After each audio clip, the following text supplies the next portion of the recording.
वो मनीष कश्यप जो बिहार की आवाज बनते हैं, जिनकी आवाज किसी शेर जैसी आपने हमेशा सुनी होगी, लेकिन आज वो खामोश है। दर्द है उनके दिल में, क्योंकि ना सिर्फ उनके शरीर पर चोट पहुंचाई गई है, उनके दिल को भी कहीं ना कहीं तोड़ा गया है, निचोड़ा गया है। मनीष कश्यप के साथ जो कुछ भी हुआ आज हर कोई जानता है। कैसे पटना के पीएमसीएच में उनको 100 से ज्यादा डॉक्टर मिलकर पीट देते हैं। किस लिए पीट देते हैं? क्योंकि वो एक लड़की का इलाज करवाने चले जाते हैं। हमारे साथ मनीष कश्यप मौजूद हैं, अस्पताल से अभी आए हैं। थोड़ा वक्त हुआ है, अभी इनकी जो हालत है हम देख पा रहे हैं, फिलहाल तो ठीक है। पहले इन्हीं से जान लेते हैं, सर आप कैसे हैं? ठीक हूँ। और वो डॉक्टर नहीं थे, और मैंने हर एक वीडियो में क्लियर किया है। जूनियर डॉक्टर और कुछ बाहरी गुंडे, कुछ पीएमसीएच में जो दलाली करते हैं वो लोग, तो वो डॉक्टर नहीं थे। क्लियर है। मतलब पीएमसीएच के अंदर गुंडे घूम रहे हैं, दलाल घूम रहे हैं, और वो कोई भी बाहर से आता है, अगर वो न्याय की बात करता है, सही बात करता है, तो उसको पीट सकते हैं। इलाज की अगर बात कीजिएगा पीएमसीएच में, आवाज उठाइएगा, बोलिएगा सही ढंग से सही समय पे इलाज करो, तो ये अक्सर जो है ऐसी घटनाएं सामने आती है। ऐसे अनेकों वीडियो सामने आ चुके हैं पीएमसीएच से, और जो लोग जो है बहुत परेशान है। आप एक लड़की का इलाज करवाने के लिए वहां पर गए थे, और वहां पर डॉक्टर्स थे, वो कह रहे थे कि रिपोर्ट आनी बाकी है। वो सारी खबरें हम तक भी पहुंची। तो क्या वाकया सिर्फ इतना सा था कि आप कह रहे थे कि समय से इलाज कर दीजिए, और उन्होंने कहा कि अब मैं वही कहना चाहता हूँ कि वो लड़की कब एडमिट हुई थी और उसका इलाज कब से चालू हुआ, सिर्फ ये सार्वजनिक कर दिया जाए, खुद पीएमसीएच का लचर व्यवस्था सामने आ जाएगा। वो लड़की जो है जीबीए नाम की बीमारी से ग्रसित थी, और जीबीए नाम का बीमारी से अगर कोई ग्रसित है तो उसका इंस्टेंट इलाज शुरू किया जाना चाहिए, इंस्टेंट, एट ए टाइम। और इतना गंभीर बीमारी से ग्रसित होने के बावजूद वो शुक्रवार को एडमिट होती है और सोमवार तक उसका कोई इलाज नहीं करता है। सोमवार तक कोई इलाज नहीं करता, यानी शुक्रवार, शनिवार, रविवार, सोमवार, 4 दिन तक कोई इलाज नहीं करता है। सोमवार को मैं 1:30 बजे के बाद गया था। इलाज जो है वो सुबह 7 बजे से जो है वहीं 12-1 बजे तक ही होता है। मैं 1:30 बजे के बाद गया था। उसके बाद से सिर्फ डॉक्टर राउंड पे आते हैं हाल चाल पूछने के लिए। उस समय तक कुछ नहीं हुआ था। ये चीजें है उस समय। उसके बाद जो है ये सारी चीजें हुई। मतलब आप कहते हैं कि इलाज जल्दी कीजिए, रिपोर्ट वगैरह भी लाके देते हैं जो इलाज के लिए जरूरी होती है। ये खबरें चल रही है अभी मीडिया में। इतनी सी बात, और आप एक जो वहां पर नर्स थी उनको आप बहन बोल देते हैं, उनको जूनियर गुस्सा आ जाता है। जूनियर डॉक्टर थी। आप बताइए ना क्या व्यवस्था है बिहार का। आईजीआईएमएस के सेकेंड ईयर का एक छात्र को आईजीआईएमएस में बेड नहीं मिलता है और उसकी मौत हो जाती है। Medical doctor, junior doctor, doctor बोलिए, जूनियर डॉक्टर बोलिए, जो बोलना है बोलिए, या मेडिकल का स्टूडेंट बोलिए, सेकेंड ईयर का था।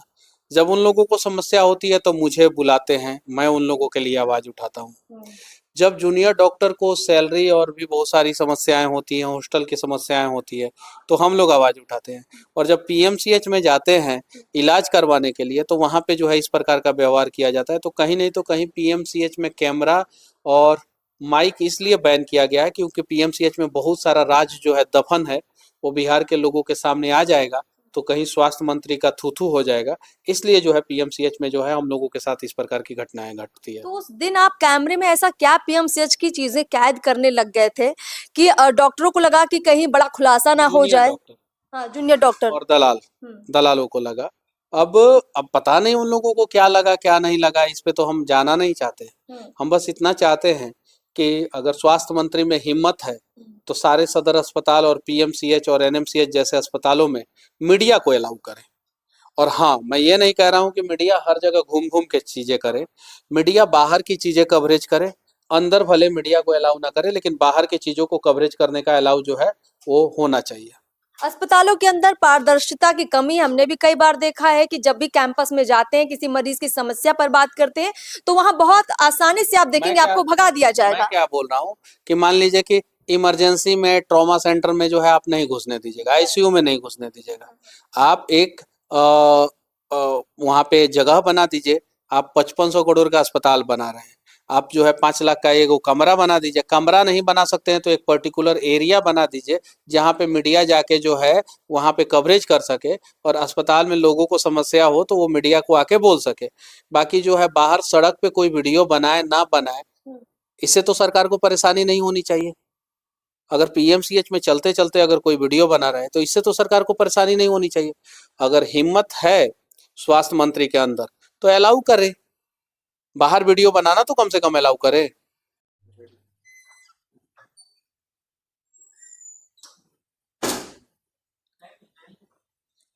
दरअसल आपने ये भी कहा है कई मीडिया चैनल्स को जो आपने इंटरव्यू दिए हैं कि वो लोग आपको जान से तक मार सकते थे। हाँ एकदम समझिए तो मॉब लिंचिंग हुआ था।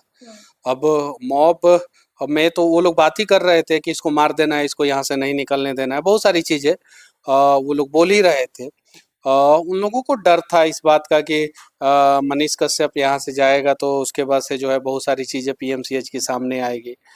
और लेकिन मैं इन सब चीज़ों पे कभी फोकस नहीं किया और मैंने मतलब कि इन सब चीज़ों से पे जो है ज़्यादा बातें नहीं किया। मैंने ज़्यादा बातें किया कि बिहार के स्वास्थ्य व्यवस्था को सुधार दिया जाए।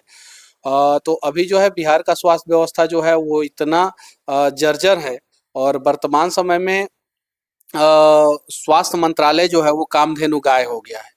वहाँ पे जब भ्रष्टाचारी जितना चाहते हैं, जब चाहते हैं, तब जो है वो जितना भ्रष्टाचार करना चाहते हैं उतना कर ले रहे हैं। इसीलिए जो है ये सारी चीज़ें सामने आ रही है। आप बहुत सारे अस्पताल में इक्विपमेंट्स ला दे रहे हैं, फिर उसको चलाने वाला नहीं है। जब चलाने वाला जहाँ पे है वहाँ पे इक्विपमेंट्स नहीं है।